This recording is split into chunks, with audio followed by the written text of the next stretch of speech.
Hello guys, urban city में आपका स्वागत है। I hope you are doing well. My name is Prabhat and today's topic is tense. Tense ऐसा topic है जिसका नाम सुनकर स्टूडेंट्स को टेंशन हो जाती है, लेकिन मैं आपको विश्वास दिलाना चाहूँगा कि इस वीडियो के अंत तक टेंस को लेकर आपकी सारी टेंशन दूर हो जाएगी। टेंस और बेसिक ग्रामर के पॉइंट ऑफ व्यू से ये वीडियो काफ़ी इम्पॉर्टेंट होने वाली है। इस वीडियो में मैंने टेंस को हिंदी और इंग्लिश दोनों लैंग्वेज में समझाने का प्रयास किया है। मैंने हर एक टॉपिक को एक चार्ट की फॉर्म में तैयार किया है, जिससे आप उसका स्क्रीनशॉट लेके एक दृष्टि में ही पूरा टॉपिक समझ सकें। मैंने टेंस के भी दो चार्ट बनाए हैं, जिसमें एक प्रॉपर इंग्लिश में है और एक हिंदी और इंग्लिश दोनों में है। इन्हें मैं वीडियो के एंड में आपके साथ शेयर करूँगा। तो चलो शुरू करते हैं। सबसे पहले हमें ये पता होना चाहिए कि हम टेंस को क्यों सीख रहे हैं, इसे पढ़ना और समझना क्यों इम्पोर्टेंट है और इसके क्या फ़ायदे हैं। एक्चुअली इंग्लिश लैंग्वेज को सीखने के लिए इसकी ग्रामर को सीखना और समझना इम्पोर्टेंट है, और टेंस इंग्लिश ग्रामर का एक इम्पॉर्टेंट पार्ट है। जब हम किसी के साथ बात करते हैं तो अलग अलग समय का जिक्र करते हैं, और अलग अलग समय की बातों को समझने और समझाने के लिए टेंस का आना इम्पॉर्टेंट है। टेंस, जैसा कि हम जानते हैं, टेंस को हिंदी में काल या समय कहते हैं, और समय तीन प्रकार का होता है, इसलिए टेंस भी तीन प्रकार के होते हैं: पास्ट, प्रेजेंट और फ्यूचर। अगर इस लाइन को हम लाइफलाइन समझे तो आप जहाँ खड़े हो वो है प्रेजेंट, जो समय बीत गया वो था पास्ट, और जो समय आने वाला है वो होगा फ्यूचर। अच्छा, टेंस को सीखने के लिए हमें तीन बेसिक टॉपिक्स का रिवीजन करना होगा, जो है structure of sentence, form of verb and grammatical person. Actually problem यही आती है। टेंस को ना समझ पाने का कारण यही है, स्टूडेंट्स अक्सर भूल जाते हैं कि सेंटेंस में सब्जेक्ट, वर्ब और ऑब्जेक्ट क्या होते हैं, वर्ब की कौन कौन सी फॉर्म होती हैं, और फर्स्ट, सेकंड और थर्ड पर्सन कौन कौन होते हैं। तो चलिए जल्दी से इनका रिवीजन कर लेते हैं। ज़्यादातर सेंटेंस के तीन पार्ट होते हैं। एक सब्जेक्ट मीन्स कर्ता, जो कार्य करता है। दूसरा ऑब्जेक्ट मीन्स उद्देश्य, जिस पर काम हो रहा है। तीसरा वर्ब मीन्स क्रिया, जो कार्य हो रहा है। अगर हिंदी सेंटेंस की बात करें तो पहले आता है सब्जेक्ट, फिर आता है ऑब्जेक्ट, और उसके बाद आती है वर्ब। जैसे मैं फिल्म देखता हूँ। इस सेंटेंस में मैं सब्जेक्ट है क्योंकि मैं काम कर रहा है। फिल्म एक ऑब्जेक्ट है क्योंकि फिल्म के लिए कार्य किया जा रहा है, और देखता हूँ ये एक वर्ब यानी क्रिया है। इंग्लिश सेंटेंस का स्ट्रक्चर थोड़ा चेंज हो जाता है। इसमें पहले आता है सब्जेक्ट, फिर आती है वर्ब, और उसके बाद आता है ऑब्जेक्ट। जैसे आई वॉच मूवी, इसमें आई सब्जेक्ट है, वॉच वर्ब है और मूवी ऑब्जेक्ट है। अगर हिंदी और इंग्लिश सेंटेंस का ये स्ट्रक्चर आप समझ जाते हो तो फिर ट्रांसलेशन में आपको कोई प्रॉब्लम नहीं होगी। आगे बढ़ते हैं हमारे दूसरे टॉपिक की तरफ, जो है फॉर्म ऑफ वर्ब। वैसे तो वर्ब की तीन फॉर्म होती हैं, लेकिन आजकल आईएनजी फॉर्म को भी वर्ब की फोर्थ फॉर्म कहा जाता है। फॉर बेटर अंडरस्टैंडिंग, ये वर्ब की फॉर्म का चार्ट है। इसमें आप वर्ब की सारी फॉर्म देख सकते हैं, जैसे डू, डिड, डन, डूइंग। अब बात करते हैं ग्रामेटिकल पर्सन की। ये तीन टाइप के होते हैं: फर्स्ट पर्सन, सेकंड पर्सन और थर्ड पर्सन। फर्स्ट पर्सन में आई, मी और वी आते हैं। सेकंड पर्सन में हमेशा यू आता है, और थर्ड पर्सन में he, she, Kabir, Preeti, they, it आते हैं। इसमें वी और दे प्लूरल सब्जेक्ट हैं और बाकी सारे singular. So now we are ready to learn tense. So let's start. ये टेंस का चार्ट है। टेंस टोटल 12 होते हैं, जिनके नाम आप ऐसे याद रख सकते हैं। मान लीजिए टेंस एक परिवार के दादाजी हैं जिनके 3 बेटे हैं, प्रेजेंट, पास्ट और फ्यूचर। और इन तीनों के भी 4-4 बेटे हैं जिनके नाम हैं indefinite, continuous, perfect and perfect continuous. तो प्रेजेंट के बेटों के नाम ऐसे लिखेंगे। पहले आएगा इंडेफिनिट के पिता का नाम यानी प्रेजेंट, फिर इंडेफिनिट का नाम और फिर दादाजी का नाम यानी टेंस। तो ये हो जाएगा प्रेजेंट इंडेफिनिट टेंस। ऐसे ही present continuous tense, present perfect tense और present perfect continuous tense. Past और फ्यूचर के बेटों के नामों के लिए भी सेम रूल फॉलो करेंगे। तो ऐसे पास्ट के बेटों के नाम हो जाएंगे past indefinite tense, past continuous tense, past perfect tense और पास्ट परफेक्ट कंटिन्यूअस टेंस। ऐसे ही future indefinite tense, future continuous tense, future perfect tense और फ्यूचर परफेक्ट कंटिन्यूअस टेंस। तो ये टोटल 12 टेंस हैं जिनके नाम आपको याद रखने हैं। पहले हम सारे इंडेफिनिट टेंस समझेंगे, फिर कंटिन्यूअस, फिर परफेक्ट और फिर परफेक्ट कंटिन्यूअस। ऐसे टेंस को समझना ज़्यादा इजी रहता है। तो सबसे पहले बात करते हैं प्रेजेंट इंडेफिनिट टेंस की।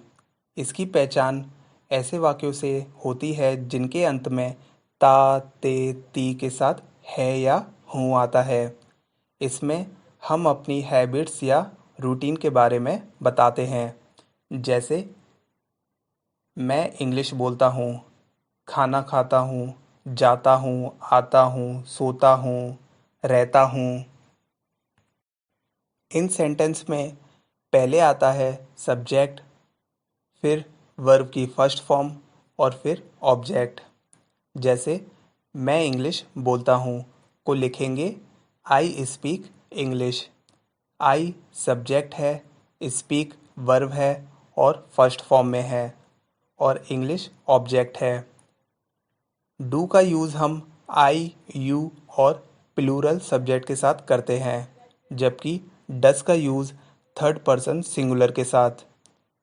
और याद रखिए पॉजिटिव सेंटेंस में सब्जेक्ट अगर थर्ड पर्सन सिंगुलर है तो वर्ब के साथ एस या ईएस लगता है। जैसे राहुल स्पीक्स इंग्लिश। यहाँ राहुल थर्ड पर्सन है और सिंगुलर है, इसलिए स्पीक में एस लगाया जाएगा। अब बात करते हैं पास्ट इंडेफिनिट टेंस की। इसकी पहचान ऐसे वाक्यों से होती है जिनके अंत में आया, आता के साथ था या थे आए। इसमें ऐसे कार्यों के बारे में बताया जाता है जो पास्ट में किए गए थे, जैसे मैं सोया था, मैं जागा था, मैं स्कूल गया था, मैं स्कूल से आया था, मैं मार्केट गया था। इसमें सब्जेक्ट के साथ वर्ब की सेकंड फॉर्म और फिर ऑब्जेक्ट आता है। एग्जाम्पल देखते हैं, मैंने डोसा खाया या खाया था। तो पहले आएगा सब्जेक्ट यानी आई, फिर वर्ब की फर्स्ट सेकंड फॉर्म यानी एट और फिर ऑब्जेक्ट यानी डोसा। इसमें क्वेश्चन के लिए सब्जेक्ट से पहले डिड और नेगेटिव सेंटेंस में सब्जेक्ट के बाद डिड नॉट का यूज़ करते हैं। समझने के लिए एग्जाम्पल्स आपके सामने हैं, आप इसका स्क्रीनशॉट लेके रिवीजन कर सकते हैं। अब बात करते हैं फ्यूचर इंडेफिनिट टेंस की। इसकी पहचान ऐसे वाक्यों से होती है जिनके अंत में गा, गे, गी आते हैं।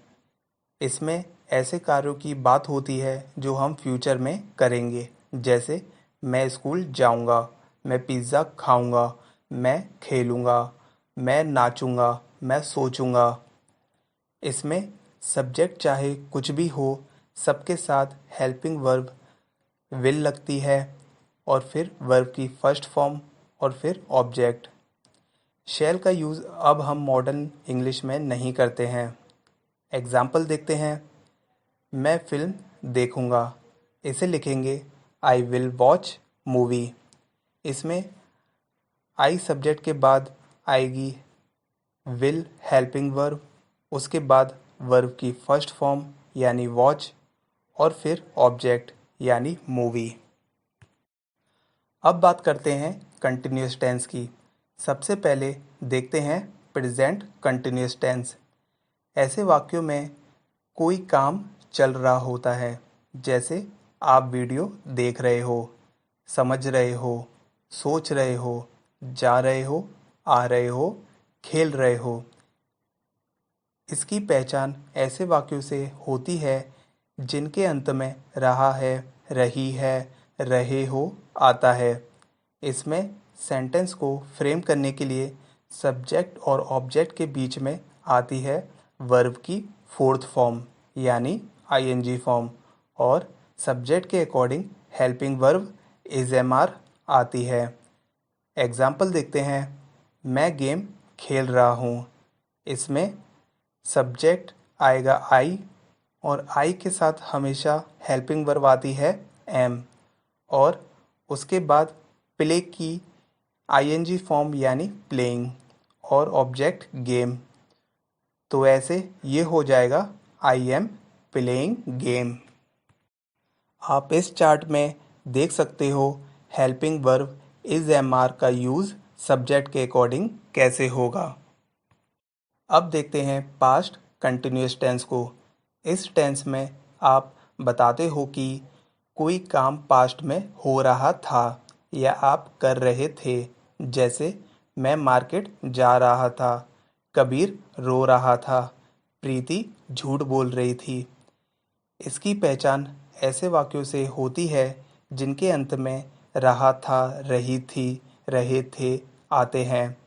इसमें सेंटेंस प्रेजेंट कंटिन्यूस टेंस के जैसे ही फ्रेम होते हैं, बस helping verb is am are की जगह पर वॉज वर्ब आ जाती है। जैसे मैं गाना गा रहा था, इसमें लिखेंगे I was singing a song. इसमें आई सब्जेक्ट के साथ वॉज हेल्पिंग वर्ब आएगी, उसके बाद वर्ब की फोर्थ फॉर्म सिंगिंग और ऑब्जेक्ट अ सॉन्ग। सब्जेक्ट के according helping verb was verb का यूज़ आप चार्ट में देख सकते हैं। अब बात करते हैं फ्यूचर कंटिन्यूस टेंस की।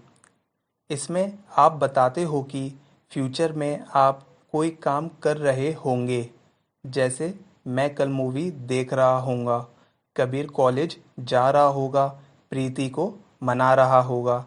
ऐसे वाक्यों के अंत में रहा, रहे, रही के साथ होगा का यूज़ होता है। इसमें सब्जेक्ट के साथ हेल्पिंग वर्ब विल बी आएगी, फिर वर्ब की फोर्थ फॉर्म और फिर object.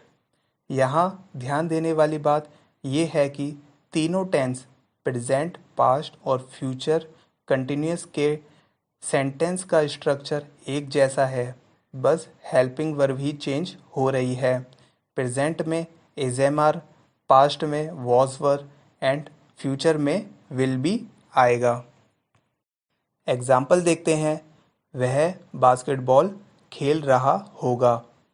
He will be playing basketball. आप इस चार्ट में इंटेरोगेटिव और नेगेटिव सेंटेंस की फॉर्मेशन भी देखें और प्रैक्टिस करें। अब कुछ परफेक्ट चीज़ों की बात कर लेते हैं। पहले बात करते हैं प्रेजेंट परफेक्ट टेंस की। इन वाक्यों में आप बताते हो कि प्रेजेंट टाइम में कोई काम कंप्लीट हो गया है या आपने किया है, जैसे मैंने खाना खा लिया है, मैं तैयार हो चुका हूँ, मैंने होमवर्क कर लिया है। इन वाक्यों के अंत में चुका है, लिया है आता है। इसमें सब्जेक्ट और वर्ब के बीच में आती है वर्ब की थर्ड फॉर्म, और सब्जेक्ट के साथ हैज़ या हैव हेल्पिंग वर्ब आती है। एग्जाम्पल देखते हैं। मैंने कंप्यूटर चला लिया है। इसे लिखेंगे आई हैव ऑपरेटेड कंप्यूटर। जैसा आप समझ ही चुके हो, इसमें आई सब्जेक्ट है और कंप्यूटर ऑब्जेक्ट है। इनके बीच में ऑपरेटेड वर्ब की थर्ड फॉर्म है और आई के साथ हेल्पिंग वर्ब हैव आएगी। हैज़ हैव का यूज़ आप चार्ट में देख सकते हैं। इनका यूज़ करके आप प्रैक्टिस करें और अपने सेंटेंस बनाएं। Past perfect tense. इस टेंस में हम उन कार्यों को बताते हैं जो पास्ट में कंप्लीट किए जा चुके हैं, जैसे मैंने खाना खा लिया था, पानी पी लिया था, चाय पी ली थी, होमवर्क फिनिश कर लिया था। इन वाक्यों के अंत में चुका था, लिया था आते हैं। इनमें भी सब्जेक्ट और ऑब्जेक्ट के बीच में वर्ब की थर्ड फॉर्म आती है और सभी सब्जेक्ट के साथ हेल्पिंग वर्ब हैड आती है। एग्जाम्पल देखते हैं। मैंने होमवर्क कर लिया था। इसमें लिखेंगे आई हैड डन होमवर्क। इसमें आप डन की जगह पर completed भी लिख सकते हैं। I had completed homework. Both are similar. Okay. Next is future perfect tense. इसमें हम उन कार्यों का जिक्र करते हैं जो फ्यूचर में एक निश्चित समय पर कंप्लीट हो जाएंगे या हो चुके होंगे, जैसे मैं शाम को खाना खा चुका हूँगा, कबीर 8 बजे तक होमवर्क कर चुका होगा, मैं शाम तक स्टेशन पहुँच चुका हूँगा। इन वाक्यों के अंत में चुका, लिया, ली के साथ होगा या होऊंगा आता है। इसमें भी सब्जेक्ट और ऑब्जेक्ट के बीच में वर्ब की थर्ड फॉर्म आएगी, लेकिन हेल्पिंग वर्ब विल हैव रहेगी। एग्जाम्पल देखते हैं। राहुल पहुंच चुका होगा। अब इस सेंटेंस में देखिए ऑब्जेक्ट नहीं है, तो हम क्या करेंगे? सब्जेक्ट हमारा एज इट इज़ रहेगा, वर्ब हो जाएगी रीच्ड और राहुल के साथ हेल्पिंग वर्ब लगेगी विल हैव और हमारा सेंटेंस रेडी है। Rahul will have reached. Interrogative और नेगेटिव सेंटेंस के लिए आप चार्ट देखें और प्रैक्टिस करें। अब बात करते हैं हमारे आखिरी कॉन्सेप्ट यानी परफेक्ट कंटिन्यूअस की। इसमें सबसे पहले समझते हैं प्रेजेंट परफेक्ट कंटिन्यूअस टेंस को। इसमें ऐसे कार्यों को बताते हैं जो आपने पास्ट में करना शुरू किया था और अभी तक करते आ रहे हो, जैसे मैं गरीबों की मदद करता आ रहा हूँ, मैं 5 सालों से इंग्लिश पढ़ाता आ रहा हूँ, मैं पिछले महीने से वर्कआउट करता आ रहा हूँ। इसमें परफेक्ट और कंटिन्यूअस दोनों टेंस के गुण होते हैं, जैसे मैं क्रिकेट खेलता आ रहा हूँ। इसमें मैं क्रिकेट खेलता हूँ ये हो गया परफेक्ट और अभी भी खेल रहा हूँ ये हो गया कंटिन्यूअस। ओके। इसमें सब्जेक्ट और ऑब्जेक्ट के बीच में आती है वर्ब की आईएनजी फॉर्म और सब्जेक्ट के साथ हेल्पिंग वर्ब हैज़ बीन या हैव बीन आती है। एग्जाम्पल से समझते हैं। मैं इंग्लिश सीखता आ रहा हूँ। इसे लिखेंगे I have been learning English. I subject है और इसके साथ have been helping verb use होगी। इसके बाद लर्निंग और फिर ऑब्जेक्ट इंग्लिश। सिंस और फॉर का टॉपिक मैं अलग वीडियो में कवर करूँगा, लेकिन मैं आपको एक यूज़फुल ट्रिक बता देता हूँ। जहाँ संख्या के बाद दिन, वर्ष, घंटा, महीना, सप्ताह आदि आए, वहाँ फॉर का यूज़ होता है और बाकी सभी के साथ सिंस का यूज़ होता है। अब बात करते हैं पास्ट परफेक्ट कंटिन्यूअस टेंस की। इसमें ऐसे कार्यों को बताते हैं जो पास्ट में एक समय तक चल रहे थे, जैसे मैं 2 घंटे से कबीर से बात कर रहा था, मैं सुबह से उसका इंतज़ार कर रहा था। इसमें सभी सब्जेक्ट के साथ हैड बीन का यूज़ करेंगे, उसके बाद वर्ब की आईएनजी फॉर्म और फिर ऑब्जेक्ट। एग्जाम्पल देखते हैं। मैं सुबह से कंप्यूटर चलाता आ रहा था। I had been operating computer since morning. Generally modern English में पास्ट परफेक्ट कंटिन्यूस टेंस और फ्यूचर परफेक्ट कंटिन्यूस टेंस का यूज़ नहीं किया जाता है, लेकिन समझने के पॉइंट ऑफ व्यू से इम्पॉर्टेंट है। एटलीस्ट हमें ये पता होना चाहिए कि ये दोनों टेंस क्या होते हैं। अब देखते हैं हमारा लास्ट टेंस जो है फ्यूचर परफेक्ट कंटिन्यूस टेंस। ऐसे कार्य जो अभी तक चलते आ रहे हैं और फ्यूचर में भी एक समय तक चलते रहेंगे। जैसे जब तक हम दिल्ली पहुंचेंगे हम 6 घंटे से ड्राइविंग कर रहे होंगे।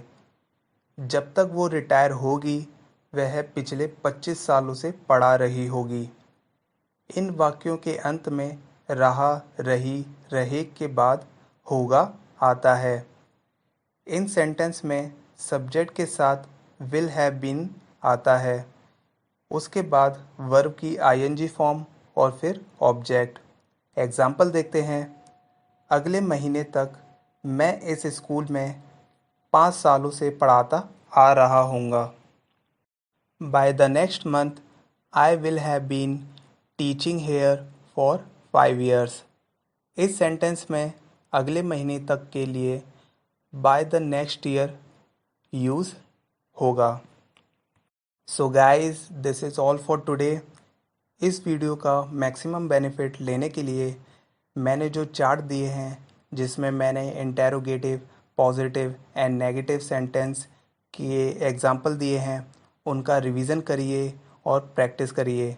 अपने सेंटेंस खुद बनाएं और कहीं प्रॉब्लम आए तो ये वीडियो दोबारा देखकर अपने डाउट क्लियर करें।